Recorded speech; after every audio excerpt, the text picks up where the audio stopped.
Hello, everyone. My name is Stephen Blackburn from University of Business, and welcome to our Ed Talk here today on the AI-powered student experience, a new form of communication from recruitment to graduation. And all this is brought to you by the generous support of our sponsor with us here today, Soprano. Now for some quick housekeeping items before we get to the main event, and I'll make sure to keep this brief, so no worries. At the end of our main presentation today, there will be a live Q&A with our panelists here. You can submit your questions below, and you can do that via the red Ask Question box. It's the one with the question mark and the chat bubbles.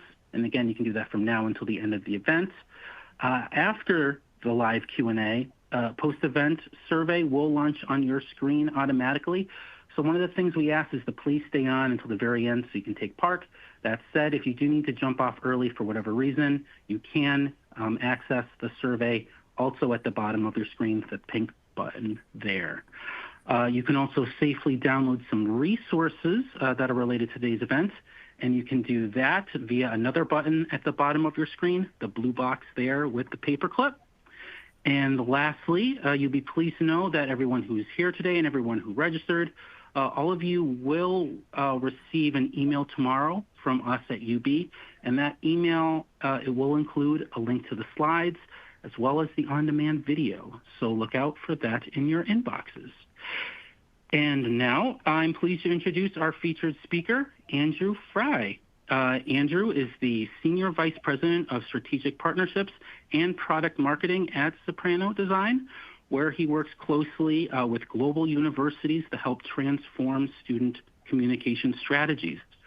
With more than 20 years of experience in technology and in innovation, Andrew brings deep insight into how AI and intelligent messaging are reshaping the student journey from recruitment to graduation. Now today, he'll walk us through what leading institutions are doing to meet rising expectations and improve student engagement at scale. This is going to be a great conversation.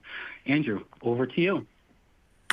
Thank you, Stephen, so much, and good day, everyone. And thanks for joining us here for this brief kind of overview of how we can form communication advantages and to affect better recruitment and graduation outcomes for the higher education industry. And really, I think just a bit of introduction as to what we're going to talk about today. We'll keep it short and brief, and really going to focus on what we've observed and around how higher education organisations are engaging with the staff and students for the best effect, and particularly some of the challenges that have been experienced, and show you some examples of how these challenges can be overcome in today's environment. Because there's no secret that today we're dealing with a cohort and a bit, I guess, an audience base in students which have much higher expectations than probably ever before in terms of how they interact with any kind of business or government enterprise and also the higher education institutions. So really, for a bit of pre-framing for who we are, Soprano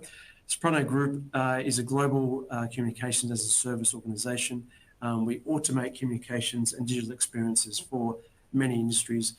We have experience in 14 core verticals, and I guess for today, we'll be focusing specifically on higher education and some of the challenges and opportunities within that.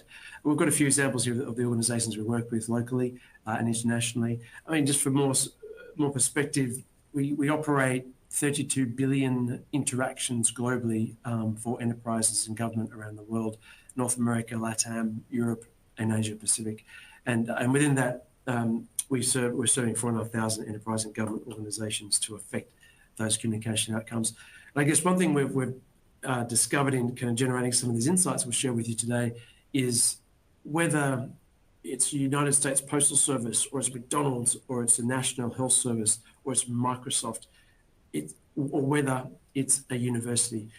One thing is common and agnostic. The agnostic element is that when enterprises and business communicate with their audience, it's the same in a way, because we're still ultimately communicating businesses to humans, and the human experience, the consumer experience, expectations are the same across any of those engagement points, whether you're a bank or whether you're an educational institution. So how we've derived some ideas and thoughts is based on not just education alone, but how what we've seen work very well in other industries and bring that into the education context.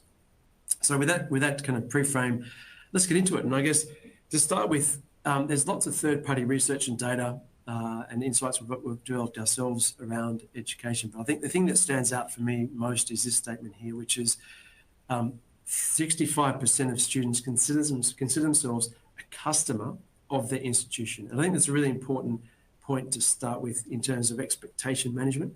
The way that students and staff even interact with their organisation is the same these days in terms of expectations as you would have with how they interact with banks, e-commerce brands, healthcare provision, and so on, and utility companies. So really, and post-COVID particularly, I think since that large digital upheaval for all of us, expectations are much higher than they've ever been. And those expectations translate themselves into being the expectation of having hyper-personalised communication. I'd say it's gone beyond just being personalised. And I'd say examples of that may be in communications that we're sending out, whether it's email or SMS or otherwise. Typically, they're still quite generic.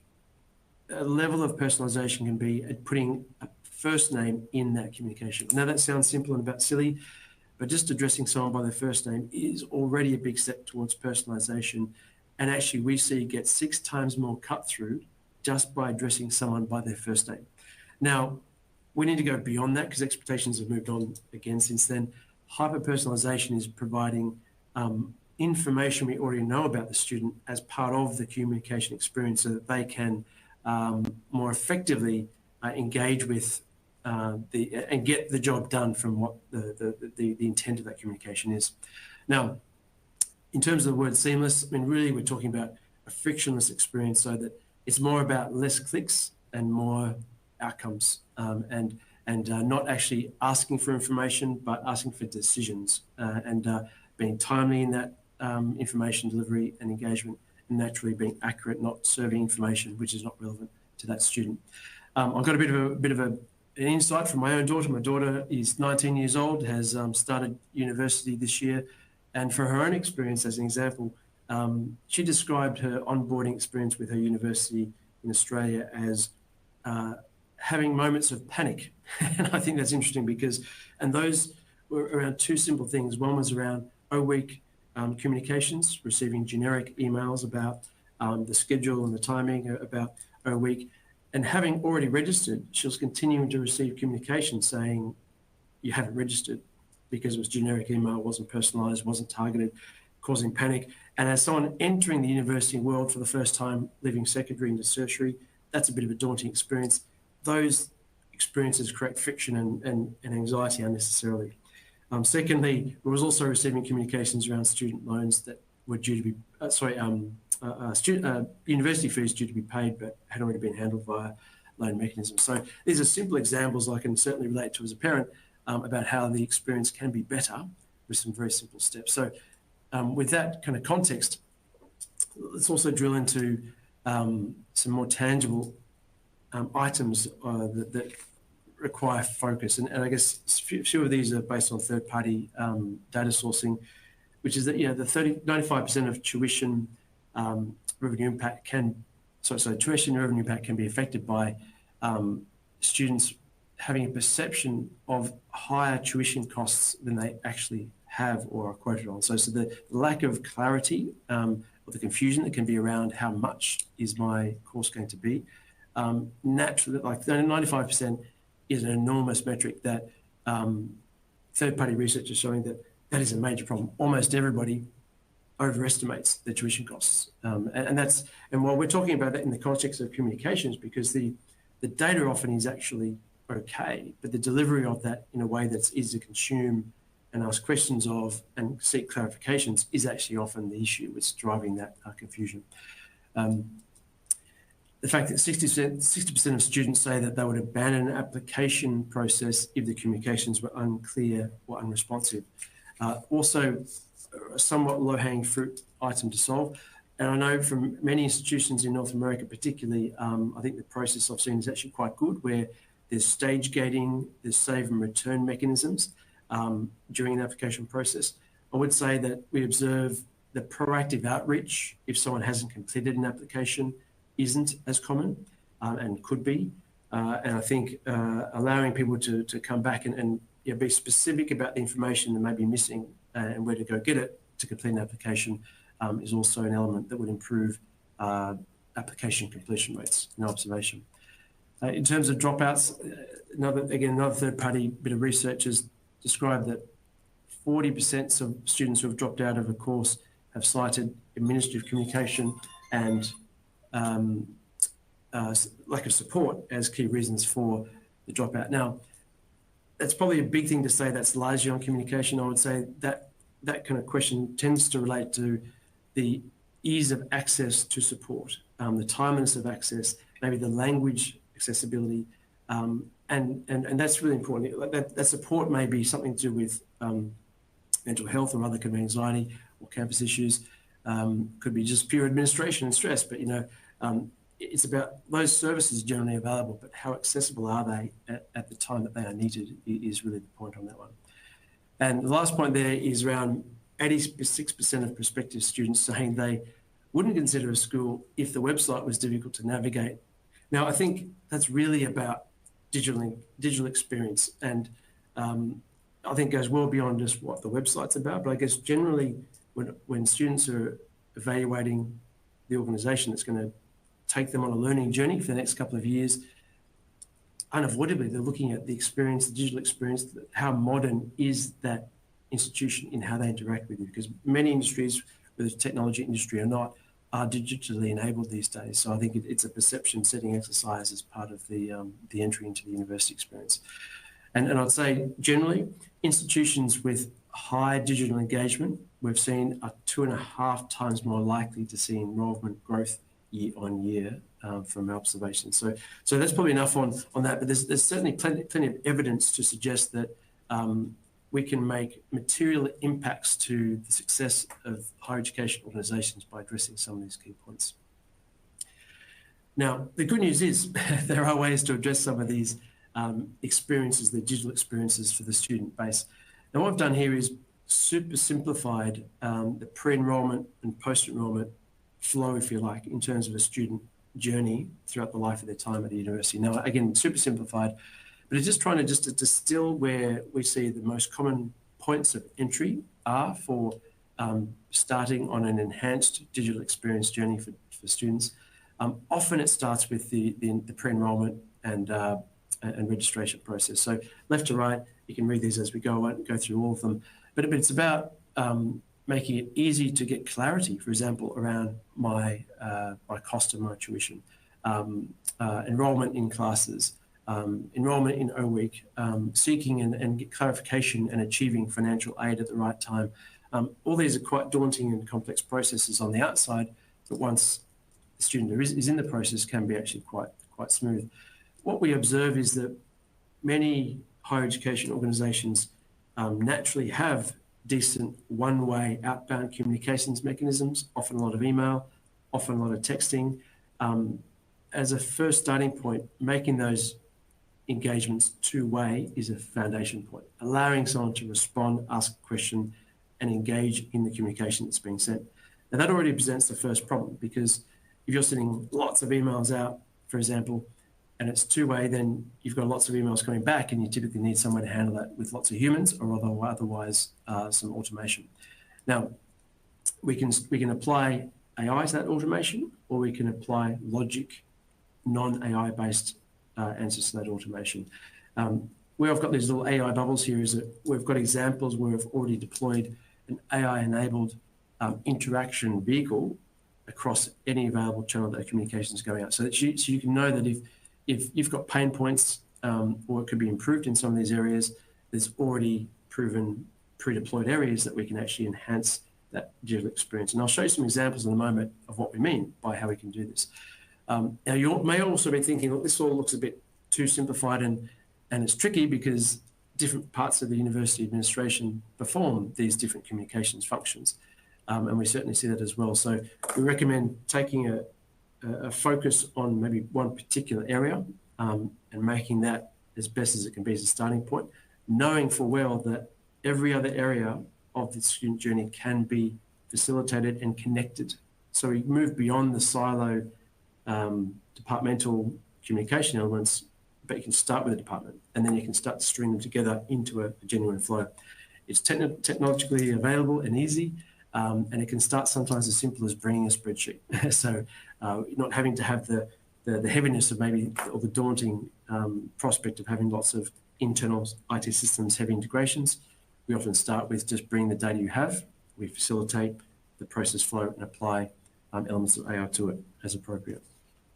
And I think the last point I make on this chart is to consider structured and unstructured communications.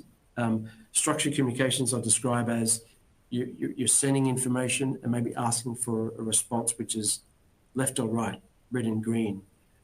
It's just collecting decisions, not data. Unstructured communications is where it's maybe a sophisticated form that's being filled out, or you're actually asking for open questions and asking for different responses that require a broader array of interaction. And that tends to be the harder place to solve. We're used to doing structured, we're not used to doing unstructured. And that is the most powerful point to apply AI is to the unstructured communications where the AI engine can facilitate a broad base of open questions and bring it down to a structured base that then you can execute upon. Now, it sounds like a lot of talk. Best way to bring this to life is show you a few examples. Now, this one here, I'm going to pause this for a moment just so I can just ease into it, so show you what's actually happening here. So the context here is that in this use case, let's just hypothetical a class registration environment. Now, in this case, let me go back here and just go back to the beginning, make sure it's not started. So we picked this one because it has actually been identified as one of the most stressful parts of the early student experiences. You've registered, you're about to start. Now the class registration opens for your course, and it's a man scramble at 5 a.m. to log in and get your class booked before seat availability is gone. Now, that's kind of a bit of a thing we observe everywhere in the world. It's not unique to North America. And the vehicle with which students are able to do this is not always seamless and easy from a technology point of view. This example here is turning it around to be a proactive outreach. So we're saying, hi Emma, class registration for your course is now open. This is starting from a text in this case, and we're pivoting the return engagement into an AI-powered chatbot from the text. So let me just keep playing this and we'll talk through as we go. So Emma's now engaged on the chatbot. Now we know that Emma is enrolled for a computer science major, so we've already got preloaded the different course options and timings available in potential real time. So we can absolutely real-time integrate with the core source system so that if courses are filling up, we can red light, green light it. We could make sure we're offering only the available courses. In this case, Emma's saying, look, I'm not quite ready to do it yet, so can I do it tomorrow? Sure. We've proactively reached out again tomorrow to Emma saying, registrations are continuing to fill up. Would you like to do it now? Yes, I'm now ready to do it. So we return with memory of where Emma was yesterday back to where she was, offering the courses that may or may not have been filled up in the last 24 hours. And then Emma can go ahead and review the course info, make the choices. In this case here, we're providing structured responses. So we're providing a yes, please, or a no, thank you, or can I do it tomorrow? Can I do it today? That's the structured approach. We could also facilitate, if Emma just wants to start talking at us in natural language with some open questions, we can also facilitate and bridge into an open conversation using the AI element. But this is actually quite effective for this kind of use case where we're keeping it structured, keeping it simple, and the real-time integration with the actual course availability system makes it much easier to get it done. Now, we could absolutely facilitate that, or you are already potentially facilitating this via a portal that's provided by the university. And that's absolutely often fine. We can pivot into that vehicle. This is about taking the same business process flow requirement and putting it into the hands of the customer, if you like, thinking as the students as a customer, where many of the students, particularly increasingly, would prefer to interact and achieve their course registration outcomes in this kind of vehicle than potentially waking up at 5 a.m. at the alarm and just diving into a portal and competing with the others to get it done. So there's ways we can even spread the load, different courses, different times, etc. So I hope that gives you a bit of an idea on an AI-powered chatbot that was triggered by an SMS to bring the student into that experience and environment. Now, the next example I'd like to share with you, we've taken just a bit of a different pivot here to showcase a newer technology which is rapidly becoming available in the North American market and is often available in many markets in Europe and starting in Asia now. And that is using RCS, Rich Communication Service, as an upgrade to the SMS inbox to engage with the student base. Increasingly, RCS is actually available for consumers to communicate with each other between person to person. And as we go throughout this calendar year, we are seeing increasing adoption of the telcos, particularly North America, to make this available for institutions like higher education to make use of a rich engagement vehicle which delivers that rich engagement into the SMS inbox, the SMS app on both the iPhone and the Android or other device. Why this is important and why I'm going to make a bit of a point around this is as consumer expectations increase, as other consumer brands start to use this as a communications vehicle, then expectations will be that we will need to also in higher education. And it allows you to bring a richness of content delivery to the SMS inbox that you here to now haven't been able to do, other than maybe in places like WhatsApp or email. And the beauty of that is that it provides trust. It brings trust back to the inbox that SMS the student knows is coming from the authorized account of the higher education institution they're engaging with, and also gives you visibility that you can see whether that information has been delivered, and importantly, has the eyeballs seen the content from the student. That bit of visibility gives you a lot more insight as to what channels of engagement are most effective, and importantly, reduces cost. We can improve engagement while reducing the cost of your communications, because you're not just doing bulk email, SMS to this student base, you're now being targeted. You'll get to know that, you know what, those 13,000 people are responding to email. These 47,000 people are responding to SMS, and that's their preferred channel. So clearly, stop doing one or the other. And that's part of personalization. It's also reducing costs. So it's a win-win for both sides of the equation. Now, with that bit of a commentary on RCS done, let me just play this little example here. This is an example of delivering content into the RCS inbox. So here you've got a little demo account here we've set up for the purpose of this. So Soprano as a business, we're just mimicking ourselves as a university here, and we've got our blue tick verified business account. We've delivered some content. You can see it's not too dissimilar from what was already sent in the SMS inbox. In this case, we're pivoting into a bot. Because Emma has listed her primary language as Spanish, we did actually initiate the communication in Spanish, and I went a bit too quickly there, but Emma actually suggested, you know what, I'd like to communicate in English in this conversation, please. So immediately, the bot is pivoting immediately to communicate in English for the rest of the conversation. So we can pivot between different languages as required. Very important for accessibility for the entire community. Now, in this case, there's a bunch of Q&A happening here. We'll just let this run. You can see there's lots of rich content, easy decisions. Once again, I can pick some specific dates for my appointment. I can reschedule, I can change it, etc. Just let that play. I'll sped that up a bit. Virtual meeting's been scheduled. Anything else I can help with? There's the reminders coming. So we're now going, here's your Zoom meeting you just scheduled. And off you go. So again, that was just a quick kind of example of what's possible with AI-powered bots within traditional communications mechanisms. Now, I'm showing you bots here because that's, I would say, example of the most mature engagement. If we go back a step, the baby step towards that is taking existing one-way communications, making them interactive, making those interactive communications structured. And if they're not structured, then that's where the bot often comes in to help. Now, perhaps many of you are already using chatbots in some way, and we see that in many parts around the world. I mean, we know that chatbots are not new these days. They've been around for a while. What isn't new is good chatbots. I say that with a smile on my face because I think we've all experienced the worst chatbot experiences over many years in the past.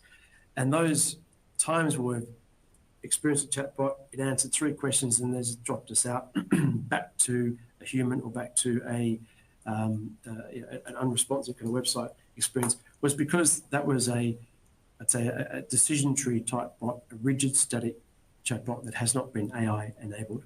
So it's very limited and doesn't fulfill many of the requirements that we really want to achieve. When we apply an AI-powered chatbot, we have many more advantages. Number one, when we think about AI enablement in chatbots, we think about natural language processing, number one. Now, that's not new either, but it's table stakes now. So if I can communicate in 100 different languages, and I immediately have provided accessibility to a large community, which is very, very important. So that's a massive tick already. And I can seamlessly pivot between those conversations in a chat. And that's obvious. Now, the second element of AI ability application to chatbots, which is maybe not as obvious, is to how to ingest and manage the conversation and build the conversation flow. That's often where chatbots in the past have been poor.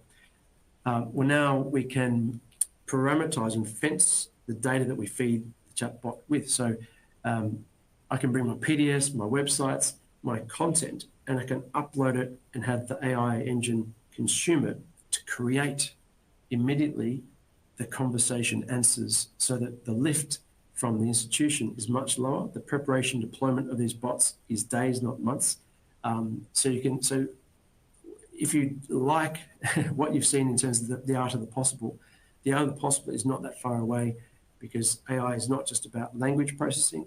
It's now also about how we ingest and control and fence the available answers to data that only you have provided the bot to work with. So it's safe, but also very, very powerful. Works 24/7 and naturally can facilitate an ongoing conversation. I guess the third and final element around AI-powered chatbots is memory. The ability for the bot to continue and facilitate that whole journey from day one, year one. The same bot could effectively become a concierge for the student throughout their entire university career, which could be 3 years, 4 years, 10 years if they're going through the doctorates. The bot has a memory. It knows who you were. It knows you're a freshman. It knows you're a 4th year. And so that experience, when it's strung together, can be super powerful. And that really is the next evolution of where digital engagement can go.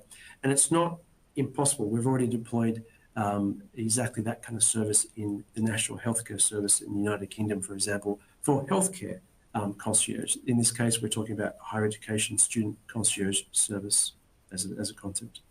Okay, so it's probably enough talking for me for today, but I guess to put that into a nutshell, we absolutely observe increased enrollment and retention rates, and therefore tuition revenue retention through better digital engagement. Naturally, there is a better recruitment efficiency with proactive outreach and return for applications that have been paused, and generally higher institutional competitiveness in what is a very international competitive world now for higher education services. So I think if any of those examples I've shared with you resonate with you, we're certainly available to chat with you and see how we can assist your specific needs from where you are today. Now, I will pause and take some questions and hand back to Stephen just to see if we've got some questions coming through based on the content today, and we'll go from there. Thank you, Stephen. Perfect. Yes. Thank you, Andrew. So as Andrew said, we're now at the live Q&A portion of our presentation today. And if you haven't already, you can submit your questions. You can do that by accessing the Ask Question box that we have right there on the bottom of your screen. It's the red icon with the question mark in the chat bubbles. All right. So let's see here. Let's start with this one. Andrew, how do you balance automation with the need for human support in higher ed? It's a great question. I think they're not mutually exclusive. I know we talk a lot about automation and botifying digital experiences, but it really is about augmenting and supporting the existing functions of the university. So the ability to take the most commonly asked questions and sometimes the most difficult questions and structure conversational ways to respond to that across the channels that the audience is requiring, just gives you space to deal with the harder issues that really require human intervention. So in some respects, this is where we're bringing insights from not just university, but from other industries. So where we're dealing with large contact center organizations, for example, business process outsourcing or banks, I might have 1,000 agents in a contact center. We all know that this stuff is known. We know that the 65% of questions that comes into that contact center or that support service are of this 7 types. So we know we can specifically address that 65%.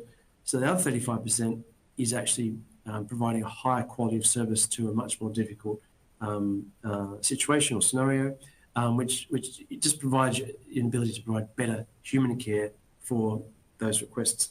And it can be seamless. So the level of automated to human and back is part of what these Spotify workflows are built for, if that makes sense. Great. Thank you. And I think we have time for 2 more questions here. But again, to everyone on the call who hasn't submitted yet, just click the Ask Question button at the bottom of your screen to submit a question. All right, let's go with this one. Do you need a big internal team to maintain AI and automation tools once they're in place? Good question. Yeah. It sounds a bit daunting at the beginning, but I think the good news is that in the past, particularly with our Gen AI augmented data ingestion, it was quite tricky. And I'd say if you've ever implemented a chatbot yourself in the past, it probably has been tricky. It's probably been months, not weeks or days. The good news is that once any of these flows are set up, it's a very simple visual builder, and we would actually provide that initial implementation for a specific use case and then teach how to tweak on the fly and on the go. So it's very simple to change a decision tree, add something, just upload a document. I mean, we just implemented for ourselves internally our own staff-focused HR FAQ chatbot in about 3 days within our business. Not because it took 3 days to implement it. It took probably an hour to put all the information, documents into the platform. We just did a bit of testing and a bit of UAT before deploying. So even for our own non-technical HR team, they were able to self-enable themselves with a staff-focused bot using information policies, websites, SharePoint directory information we already had by using the technology at hand. So the good news is that the speed to market is much faster than it ever has been. The maintainability is much more business process owner-owned than IT. I'd say authentically, the only element which still tends to require some IT support is naturally integrating with upstream systems. So if, for example, we're providing a student with, like here are the 7 slots available for your discrete mathematics course this week or for this semester, we've got to be able to pull that information from somewhere and return it back in real time naturally. Now, the platform we have does absolutely make it easy for an IT team to connect those 2 platforms, but it is still an IT task. Once connected, then once again, the business process owner is the one that's controlling the flow within the platform. So we're always here to help in any case, but I guess the short answer to the long question is it does not need a big internal team like perhaps it used to in the past, which is good news. Perfect. Thank you for that. And I love this next question. I think it's a great place to end. It's on everyone's top of mind. So as this person said in the question, there's often concern that AI could replace people. Very true. Here's the question. How do you position AI to support staff rather than replace them? Yeah, it's the age-old question of like robots replacing manufacturing jobs and now AI replacing humans and everything, right? I think we've already observed actually that AI is speeding us up versus replacing us. It is genuinely an augmentation versus replacement. And I think increasingly as we all go about our daily professional careers, using elements of AI to pre-script, pre-draft, just to get what we would have maybe spent 2 hours to start from scratch, we can get ourselves head started and have 10% left to finish and complete. So there's definitely tools to augment versus replace. I think a good case study that we worked on in Philippines, actually, with a large telco, and this is where, again, I'm taking non-sector examples into the sector because they're often the same. That telco has 2,500 contact center people running collections and customer service across many tens of millions customer base for telco. They have directly applied AI to provide collections, payment reminders, assistance requests, any kind of domestic help required, such that I can continue to be a customer, but just I need help getting through this week, this month, that kind of thing. These are tricky conversations. They're highly regulated. You can't mess them up. They've been AI enabled. So that was absolutely a concern for the contact center staff. Is my job going to be replaced by an AI bot? What has actually been the win-win outcome is that there has been a shift of staff role, for sure, where a bunch of those staff members now are running the AI engine on behalf of the contact center and have basically become reskilled in different capacities. So no roles were lost. Augmentation has been achieved. They had much better outcomes in terms of 4 or 6 times better collections outcomes than the human-only contact center. So it's a great example of just embracing it as a technology and an upskilling situation versus a human takeout situation. So I think there's always, it can change between different organizations. I mean, if you are specifically striving for cost takeout, there's ways absolutely to apply this technology to reduce cost while increasing digital engagement, but it doesn't necessarily have to come at the cost of people's roles. Perfect. I think that's a great place to end because we are out of time there. So if we didn't get to your questions, then that's not a problem. We at UB will be sharing them with our partners at Soprano so they can get back to your questions individually after today's event. But before I end the event, I am going to pass things off to Andrew for some quick last-minute remarks, and then I'll come back in for some final words of my own. Andrew? Thank you, Stephen. And look, if today was a bit too much information and just wanted to distill it down to what could I think about or do, there's a 5 tips for implementing workflows in the platform. You can download that document and we'll also send it to you afterwards. It's a nice 2-3 pager just to kind of distill a few ideas. There's maybe a few starting points if you're thinking that this is a bit daunting.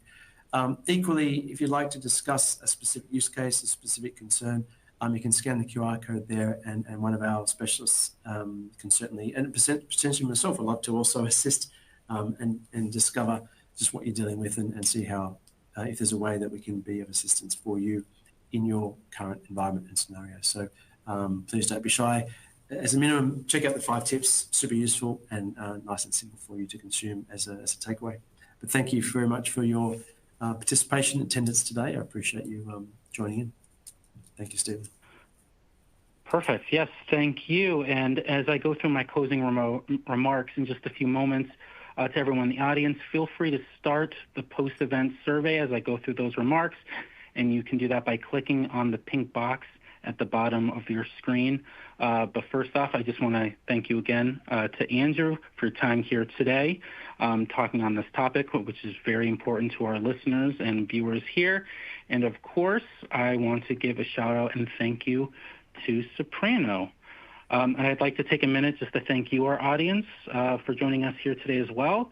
For those of you who enjoyed our presentation, we have more Ed Talks like this one that are provided by us here at University Business, which is the leader in editorial coverage of news, trends, as well as current issues in higher ed.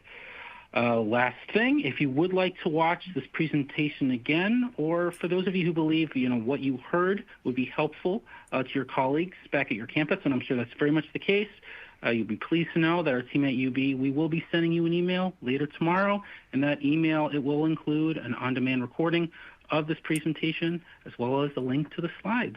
So look out for that in your inboxes. So with that, on behalf of UB, this is Stephen Blackburn. Thanks, everyone, and thank you again to Soprano. This was great. Thank you. See you soon. Bye-bye.